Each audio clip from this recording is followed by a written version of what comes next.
Hey there! If you're looking for a fun and easy way to earn rewards, including cash and prizes, check out the link in the video description. The brother of a missing Brit toddler believes bungling cops missed key clues that could have cracked the case. Cheryl Grimmer, 3, disappeared in January 1970 from Fairy Meadow Beach, just outside Wollongong in New South Wales, Australia.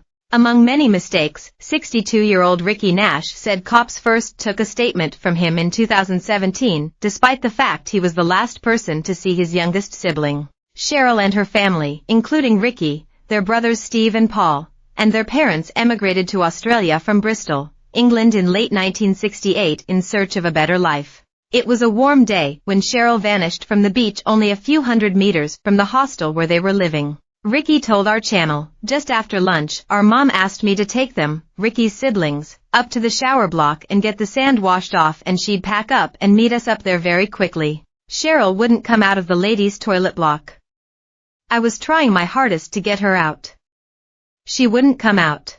So I made the fatal decision to go down and get my mother." By the time Ricky, then 7, and his mom returned to the shower block, Cheryl was gone. He said, "And obviously we haven't seen Cheryl since that day. Their final moments together are tattooed inside my head," Ricky said, and yet police interviewed him for the first time in 2017. He added, "It's in my nightmares.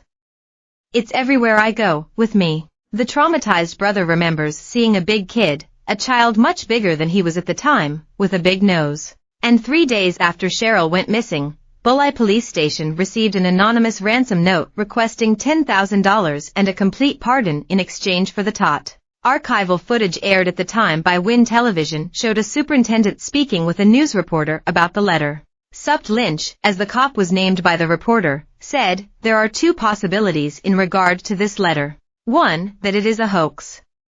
The other one is, of course, that it may be genuine. While we don't rule out the possibility of it being a hoax, I am causing police to treat it as being a genuine ransom note, and should anyone recognize the handwriting, we are most anxious for them to contact Wollongong detectives." The superintendent said a handwriting expert believed the note was written by a young person, around the 14-15 age group.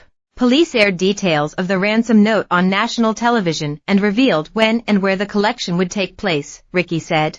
He added, "So all the ice cream vans were lined up selling ice creams. There was hundreds and hundreds of people there waiting to see if this person would show up and collect the ransom." On national television.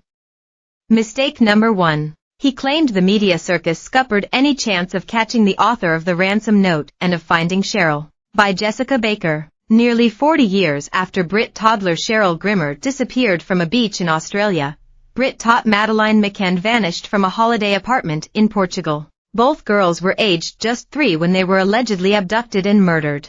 No one has been convicted of crimes in either case. Cheryl Grimmer had been in the shower block at Fairy Meadow Beach in Wollongong, New South Wales when she was kidnapped in January 1970. Witnesses have claimed a man took her and ran off. The tot had only emigrated to Australia from Bristol, England with her family about a year earlier, when she was 2 years old. Cheryl had 3 older brothers, Ricky, Stephen, and Paul. Despite a major police operation and much publicity, her body was never found and the case never solved.